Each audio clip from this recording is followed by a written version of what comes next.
In the late 1980s and early 1990s, a series of very disturbing crimes took place in northern Brazil. Dozens of young boys went missing in the town of Altamira. Some were later found mutilated, while others were simply just never seen again. At first, the crimes seemed very random and very senseless, but over time, investigators began to uncover links between the victims, the nature of the injuries, and a fringe spiritual movement known as the Superior Universal Alignment. So, what is this group? If you've never heard of this group, neither have I. This week was the first time I had heard of it, but the fact that this isn't one of the most well-known cults is actually really sad because what they did was truly terrible and totally unforgivable. So the group was actually led by a self-proclaimed prophet who promoted very unusual beliefs about cosmic justice and the role that children play in humanity's future. So what followed along after this was a very complex investigation that revealed connections between this cult, members of the local elite in Brazil, and one of the most shocking criminal cases in history. So today we're just going to look a little bit at the origins of the cult, the crimes connected to it, and all of the trials that followed, including why the group's leader was never even convicted. So the woman behind it all, the person leading the group, was named Valentina de Andrade. Valentina was born in 1931 in Argentina. Before founding one of the most disturbing cults in Brazilian history, she was known within spiritualist circles as a medium, someone who claimed to communicate with otherworldly forces, with ghosts, with the undead. And by the early 1980s, her teachings had taken quite a sharp turn. She actually began to present herself not just as a spiritual guide, but as the one chosen messenger of some kind of extraterrestrial intelligence far beyond what we will know. She claimed that these beings had actually contacted her with very urgent messages about the future of humanity. According to Valentina, the Earth was undergoing some cosmic transition, nothing we haven't heard before, guided by what she called the Superior Universal Alignment. She claimed that these beings actually existed on a higher spiritual plane, and they were very concerned with both the moral and spiritual evolution of mankind. My first question is, why do they care so much about us? Why are we special that they feel the need to communicate with us and are worried about our futures? And these beings' mission was supposedly to help awaken human consciousness and usher us into a new era of harmony, but only for those who were spiritually prepared. And you guessed it, Valentina's gonna prepare them. And this was, of course, the start of a cult leader. In 1984, Valentina self-published a book titled Deus a Grande Farsa, translated as God the Great Farce. In it, she actually dismissed all major religions as fraudulent and argued that organized faith had corrupted humanity's natural path towards enlightenment. The book laid the groundwork for her very interesting doctrine, which was a rejection of just traditional spirituality and, of course, the belief in extraterrestrial oversight and the fact that their communication was the most important thing. And this was, of course, a call to purify the human race by aligning us with our cosmic order. What actually made her teachings especially controversial and ultimately very dangerous was a very specific claim, and this is why this cult became so awful and so terrifying.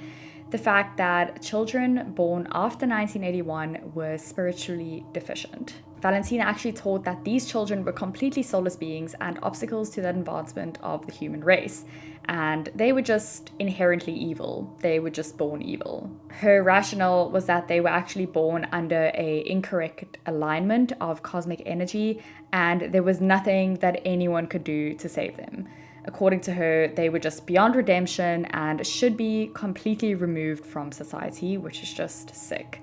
So these beliefs remained relatively obscure at first. People did actually question them, and her teachings were confined to a very small niche circle of followers in and across Brazil. But despite how strange her ideas actually were, Valentina was very charismatic. She was the perfect cult leader.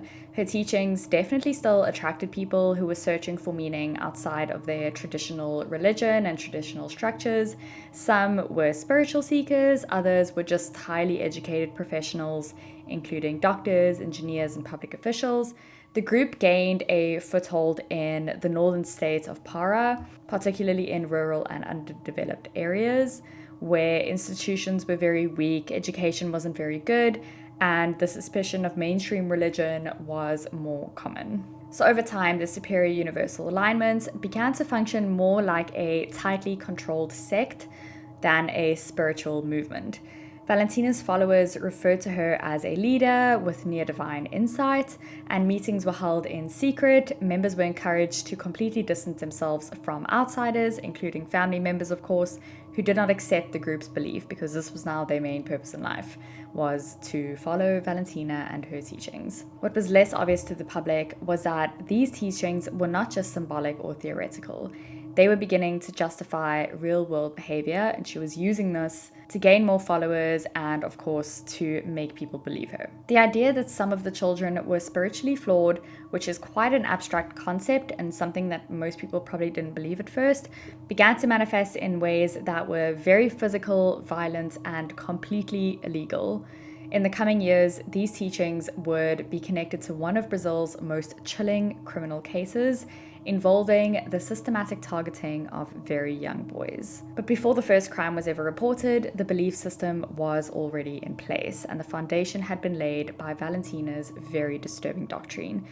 The Superior Universal Alignment had moved completely beyond the realm of fringe spirituality and entered a far darker space, where belief turned into action and the doctrine became justification for completely illegal behavior. So as I said earlier, Valentina's followers viewed her not just as a spiritual teacher, but more as a messenger for forces completely beyond Earth that we could never understand or comprehend.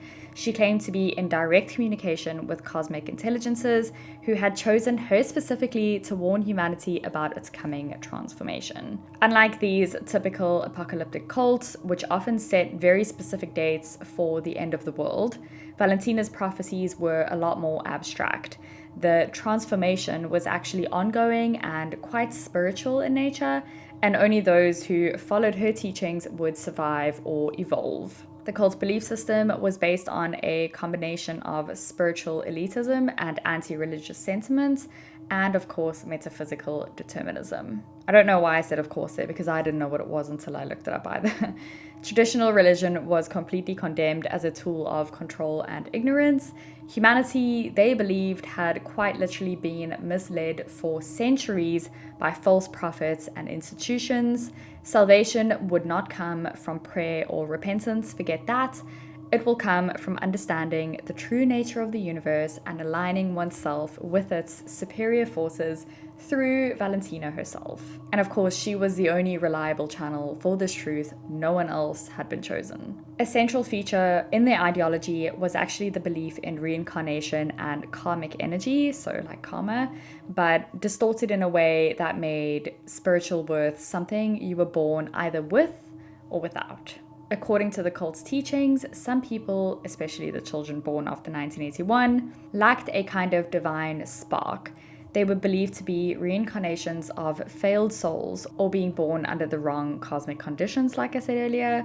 And because they lacked a soul, they couldn't evolve spiritually and they needed to be removed. What made the Superior Universal Alignment particularly dangerous was the type of people that it attracted. Among its adherents were not just spiritual outcasts or drifters, but professionals, people with a lot of influence in the communities. I'm talking politicians even. And some of these people were in positions that allowed them to actually manipulate investigations or avoid early scrutiny, so that's why they weren't caught as early as they should have been. The cult didn't wear robes or chant in public. It wasn't easily recognizable as a religious group at all, but its internal structure was very well organized. Valentina, of course, acted as the undisputed leader, and regional supporters would help disseminate her teachings in very small circles or in home meetings. New members were often introduced very quietly, they were vetted for loyalty, and then slowly indoctrinated to Valentina's beliefs. Much of the material was distributed in a form of letters, pamphlets, and privately published texts that were never made widely available to the public, only to the people who were seen as loyal. So by the early 1990s, this ideology had taken root among a very committed group of believers who were prepared not just to spread the message, but to act on it. The belief that certain children were spiritually dangerous was no longer just a teaching. In some minds, it became a justification and a reason to intervene and act. What happened next in Altamira was not random at all. It wasn't a work of one deranged individual. It was the logical and completely horrifying extension of the belief that some people are just simply beyond saving. So Altamira, a remote town in the Brazilian state of Para, sits on the edge of the Amazon River basin. In the early 1990s, it was a place caught between both development and disorder. The promise of new infrastructure projects had drawn many people from rural areas in search of work, but with that growth came strained public services, overcrowding, and a lot of crime. For many families, it was a town of opportunity, but also just of uncertainty. It was during this period of transition and uncertainty that a series of very disturbing incidents began to unfold. In 1989, a young boy went missing under very unclear circumstances.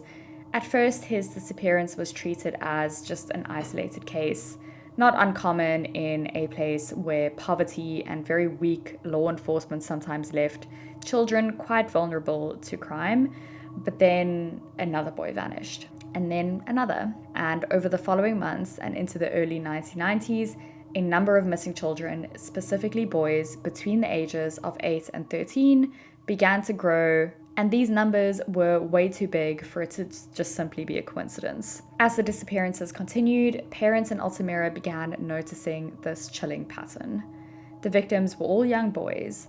Many came from poor families and had been last seen near a public place, on the streets, riding a bicycle, or walking home from just running some errands. In some cases, the boys were just never found. In others, their bodies were sadly discovered days or weeks later in the surrounding areas. What stood out were, unfortunately, the injuries that these boys had. Often these injuries were very brutal, sometimes quite surgical in nature. Several victims had been sexually assaulted, and many, unfortunately, had their genitals removed. The mutilations were very precise and just too deliberate to be mistaken for a random act of violence by a random person. Rumors spread very quickly in the community, filling the silence left by the lack of official information. Some speculated satanic cults, others believed that it might be part of a black market organ trafficking operation, and still others suspected that whoever was behind the crimes must have had medical knowledge, possibly someone from inside the community. And as more bodies were discovered, the idea of coincidence gave way to something more sinister. Families began keeping their children indoors, school advised caution, and residents started looking at one another differently, suspecting the worst. Investigations were very slow. Local authorities didn't really do much to try and find who had committed these awful crimes. Files went missing, leads were dropped, and for a long time, it felt as though the town was just being haunted by a threat that no one could name and no one could stop. Despite all of this concern from all of these locals, the pattern wasn't officially acknowledged for several years after the first little boy went missing. Police initially treated each and every case as completely separate from one another, just blaming poverty, neglect, or just typical runaway behavior, which is why all of these kids apparently went missing. But the families, of course, knew better. These boys hadn't simply vanished, they had definitely been taken, and when they were found, the condition of their bodies told a story that no one wanted to hear, and definitely not a story of them simply running away. By 1992, the number of known victims had reached the double digits. Parents actually began organizing their own meetings and petitions, pleading with officials to investigate the possibility that the cases were all connected. Journalists from outside the region came in, started arriving. They were just drawn in by the whispers of ritual killings and cults operating in the shadows. And while the authorities hesitated to confirm anything, one name began surfacing repeatedly in connection with the speculation. And that name was the Superior Universal Alignment. At that point, the people of Altamira didn't know exactly who the group was or what exactly they believed, but they knew that something was deeply wrong. The investigation into the Altamira child murders had reached a critical point in 1993. After years and years of fragmented police work, survivor testimonies, and growing public pressure, law enforcement finally began to recognize the possibility that the crimes were, in fact, connected, not just by method, but by motive. The evidence increasingly pointed towards a coordinated effort involving multiple adults, many of whom were believed to be tied to the superior universal alignment. One of the major breakthroughs actually came from accounts of surviving victims. There was a very small number of boys who had been abducted and then later released. Some were very badly injured, others traumatized, and they of course gave the police very detailed descriptions of their captors and the environments in which they were held. These boys quite literally named names, described houses, and in at least one case pointed directly to a man named Dr. Anicio Ferreira de Sousa, which was a well-respected local physician. Dr. Anicio wasn't just any suspect, he was a prominent figure in Altamira's medical community and had treated many of the town's families. He was the local doctor. But according to multiple reports, he was also involved with the superior universal alignment. Allegedly, he believed in the cult's teachings that children born after 1981 were spiritually inferior, and he actually may have helped carry out or assist in these awful, brutal crimes. He, of course, wasn't alone though. There were a few people. As the investigation deepened, police arrested several other people, including Cicio Brando, a social worker, Evandro Ramos Caetano, a police officer, and Antonio Caetano da Silva, a former mayoral candidate. All of these people, very high up in society and people believed to be very well educated, were believed to have connections to the cult, either directly or through its local operations. In total, 7 men were formally charged in connection with the Altamira child murders. Among the charges were, of course, murder, attempted murder, kidnapping, sexual abuse, and mutilation. The specific nature of the attacks, particularly the removal of the genitals using surgical precision, reinforced the theory that the perpetrators definitely had medical knowledge, and this, of course, put the doctor in the spotlight. In many of the cases, these boys had also been drugged and restrained, suggesting that there was some form of premeditated plan and access to resources beyond what one lone individual could manage. The deeper the police looked, the more the case resembled a network rather than the work of a single killer. Testimony from a former cult member claimed that meetings had taken place where the doctrine of the superior universal alignment was discussed in direct relation to cleansing the earth of these supposed soulless children. So this cult ideology had provided some kind of moral justification for these people to attack these young boys. At this stage, of course, all eyes turned to Valentina, the founder and the ideological leader of the group. She was questioned by authorities and openly admitted to founding the cult. She stood by her belief that children born after 1981 lacked spiritual worth, but when questioned about the murders, she actually denied any involvement in or the knowledge of the murders. She insisted that all of her teachings were symbolic and that she had no control over how other people interpreted them, which is, of course, bullshit. Despite the public outrage from this, which is very, very justified, and media scrutiny, prosecutors were just unfortunately unable to gather enough evidence to charge her directly. She hadn't actually been in Altamira during the years when the crimes occurred, so there was just no physical evidence linking her to the scenes, and no victims could place her at the locations. She wasn't there when any of it happened. So as a result, Valentina just was never convicted. Her role just remained ideological, and she was the teacher of some beliefs, but apparently it was the people's own choice whether they believed it or not, which is probably not really the case because she definitely would have kicked them out the cult if they had claimed not to believe it. So in some other way, she did force this upon people. However, 5 of the men arrested, including Dr. Anicio, were eventually convicted and sentenced to prison in 2003 after more than a decade of trials. Their sentences ranged from 20 years to 77 years. Still, many observers criticized the judicial process.